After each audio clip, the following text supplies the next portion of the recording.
Retour de l'FC pour la troisième et dernière partie avec un nouvel invité. Il s'agit de Gaëtan Missi, qui est donc attaquant international gabonais. Il joue au Paris FC. Il revient de match disputé avec le Gabon contre la Guinée. C'était à Valenciennes? Non, c'était au Havre. Au Havre, pardon. Et donc, vous jouez à Charletti, bien entendu. C'est ça. Et puis, vous allez intervenir sur l'envahissement du terrain de Sénégal-Côte d'Ivoire. C'était lundi dernier. Vous étiez là-bas? Non, lundi dernier, j'étais en sélection encore. Oui, vous étiez en sélection. Je suis revenu mardi au Paris FC. C'est vrai que j'ai pas regardé le match. Après le match, j'ai vu ce qui s'était passé. Ça m'a pas surpris parce qu'il me semble qu'il y avait déjà eu des envahissements au stade à Charletti.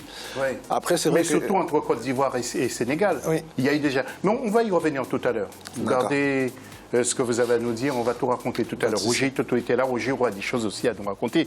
Il y a bien sûr Bruno Arroyo qui est là avec nous également en tant qu'édito. Et puis monsieur Roger Toto. La question de l'FC, quels sont les progrès constatés globalement au sein du football africain?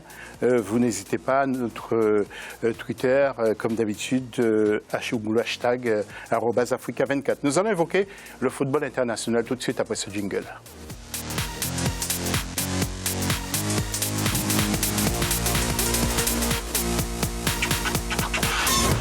Et puis tout de suite, nous allons voir les images de ce match au stade de Charletti avec l'équipe de la Côte d'Ivoire contre le Sénégal. Sadio Mané avait ouvert le score pour l'équipe du Sénégal. Ensuite, ce fut l'égalisation avec Cyriaque Goyi et bien entendu l'envahissement du terrain par les supporters des deux équipes. Alors d'abord, ce sont les supporters sénégalais. Roger, vous êtes avec nous, Roger, vous étiez là. Ce sont les supporters sénégalais qui ont pénétré sur le terrain d'abord? Non, les supporters ivoiriens. Ah, ce sont les Ivoiriens? Les supporters ivoiriens. Et nous, on était déjà dans les zones mixtes. On attendait parce que 5 minutes avant la fin, je suis descendu dans les zones mixtes pour prendre les joueurs qui seront là pour répondre devant les journalistes.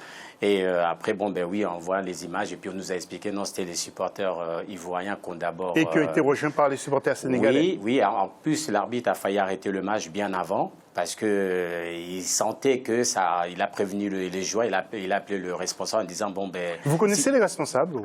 Oui, je connais le responsable. Vous pensez qu'ils ont mal organisé cette rencontre? Il paraît qu'il y avait des problèmes d'agents de sécurité. Ils ont sous-estimé parce que c'est le même organisateur qui avait fait le match Mali-Ghana.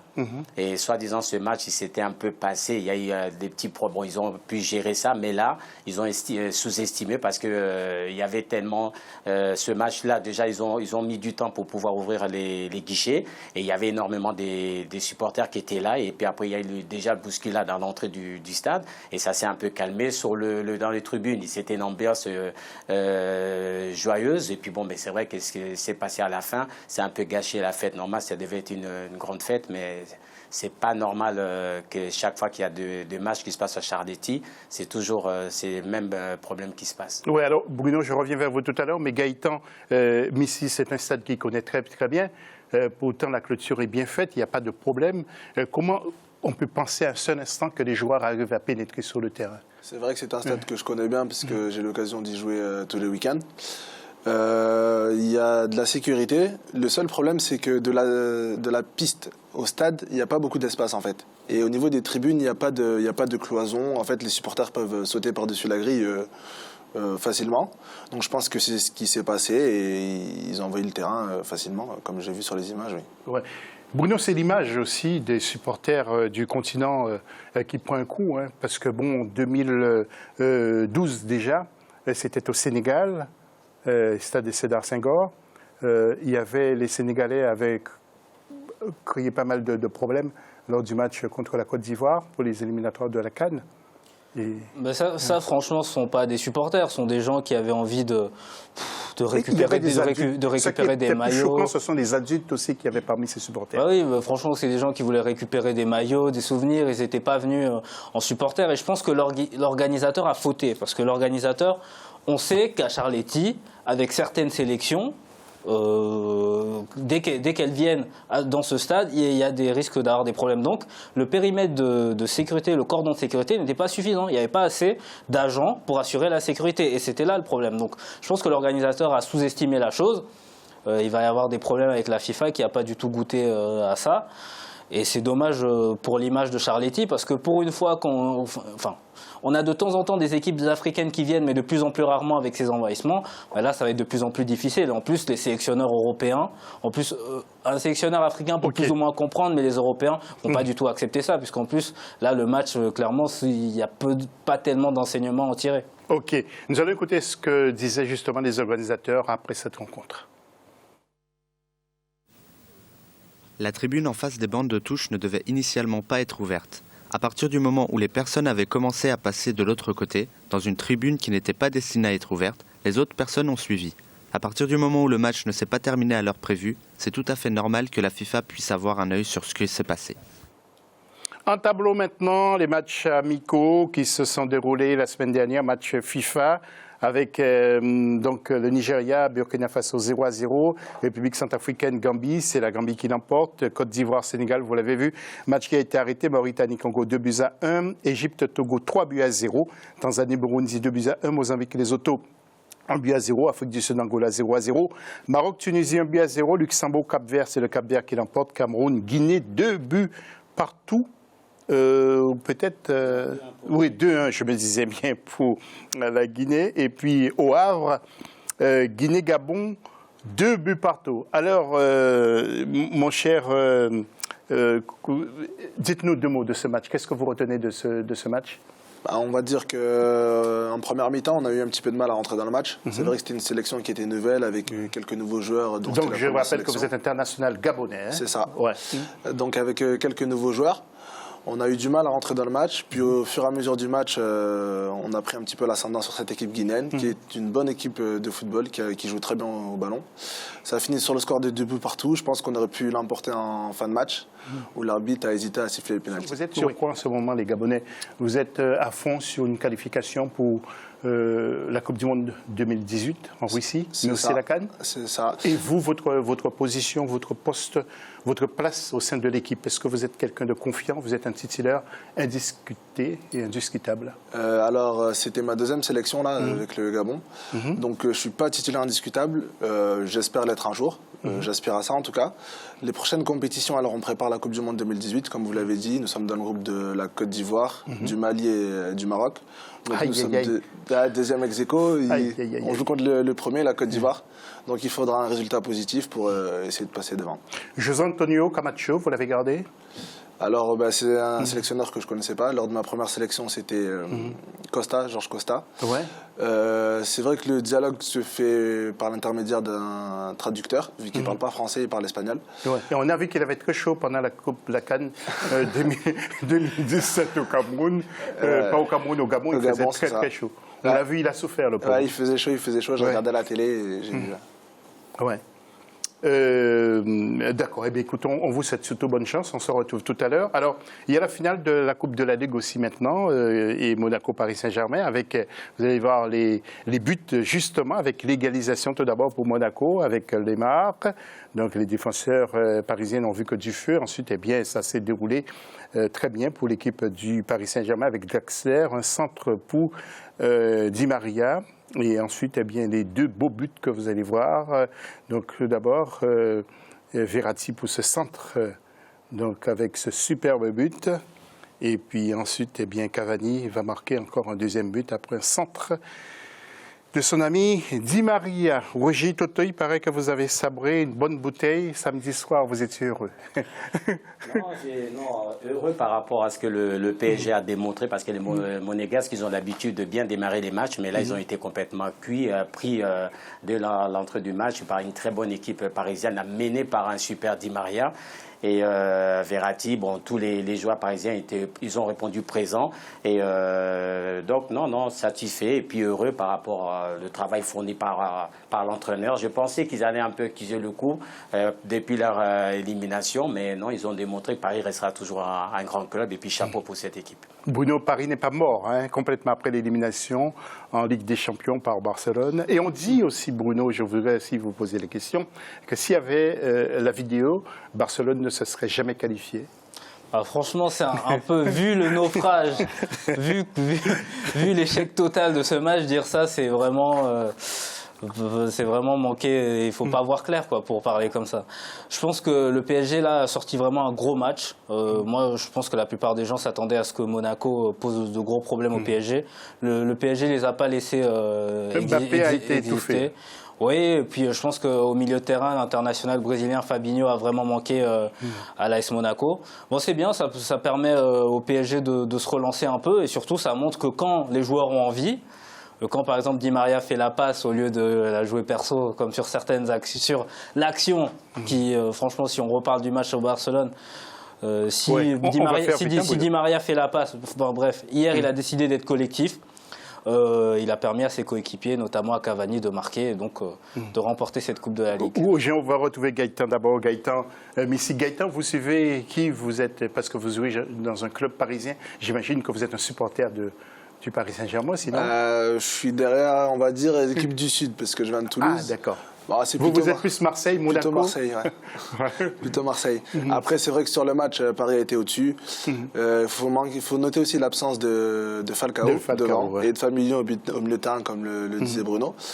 Mais Paris a été au-dessus sur ce match. Ouais. Ouais. Vous êtes un attaquant, vous hein? C'est ça, ou au milieu de terrain excentré. Vous, entre vous et Aubameyang, qui est plus fort? Aubameyang, pour l'instant, peut-être moi dans quelques années. D'accord, je l'espère. Vous avez quel âge? 20 ans. 20 ans, mais c'est un gamin, donc vous avez encore... ouais. J'ai l'avenir. J'espère que vous avez... ça promet avec Denis Bouanga, notamment, le Gabon a de quoi quand même construire une belle génération, avec Gaëtan, Denis, et puis Aubameyang, qui est encore un joueur assez jeune. Oui. Roger? On revient par rapport à Di Maria, parce que c'est vrai qu'on critique énormément, mais le rôle qu'il a joué là dans ce match, il a joué au milieu, il n'a pas joué sur le côté, donc il avait la liberté de se promener où il voulait. Donc c'est pour cela qu'il a énormément touché le ballon, il a porté un plus. Donc je revenais par rapport à ce qu'il a dit mon ami Bruno, par rapport à Di Maria. En tout cas, Roger, vous êtes aussi pour apporter votre regard technique sur le jeu. Sinon, vous ne seriez jamais à Africa 24. Mon cher Roger, merci pour cette précision. Le président de la Fédération mauritanienne de football, M. Ahmed Aya, était de passage à Paris et nous a accordé une longue interview que nous entendrons dans son intégralité lundi prochain. Mais aujourd'hui, précisément le 10 avril. Mais aujourd'hui, je vous propose de l'écouter, le président de la Mauritanie, sur le Bénin, que la Mauritanie a gagné 1-0 et le Togo 2-1. Et un match amical. Et il parle aussi de la visite de M. Gianni Infantino en Mauritanie avant les élections de la CAF. Écoutons M. Ahmed Yaya. C'est surtout des matchs de préparation pour les éliminatoires. On sait que malheureusement, encore une fois, on a un groupe élevé, avec notamment le Burkina Faso comme archi-favori, et encore le Botswana et l'Angola. Donc il va falloir travailler davantage, se préparer davantage. Certes, c'est réconfortant de gagner des matchs contre des équipes telles que le Bénin et le Congo, mais ça reste des matchs amicaux dans le cadre de la journée FIFA. Ça donne des points au classement FIFA pour ceux qui s'intéressent ou pour qui le classement FIFA compte beaucoup, mais pour nous surtout c'est de bien se préparer et de venir au mois de juin au premier match contre le Botswana dans les meilleures dispositions, après avoir testé beaucoup de joueurs et avoir une idée très claire sur notre stratégie, notre schéma, etc. On a parlé que du football mauritanien, éventuellement du football mondial, mais c'est peut-être une coïncidence, mais c'était pas dans le cadre des élections de la CAF comme certains peuvent le penser. J'avais invité le président Infantino par lettre officielle depuis le mois d'octobre. Il m'avait répondu que ça sera pour le mois de mars, et il a tenu parole. Il a effectué cette visite dans le cadre d'une tournée qu'il a effectuée en Afrique après avoir assisté au sommet exécutif de la FIFA tenu à Johannesburg, où j'ai pris part moi-même. Et donc il a tenu parole, il a visité la Mauritanie pour justement parler des projets de développement, voir l'état d'avancement de certains projets qu'on avait en cours, et surtout voir le football africain, le football mauritanien, comment il évolue. Et on a tenu des réunions très importantes pour notre football et pour l'avenir de la collaboration que nous avons avec l'instance fêtière du football mondial, qui est la FIFA.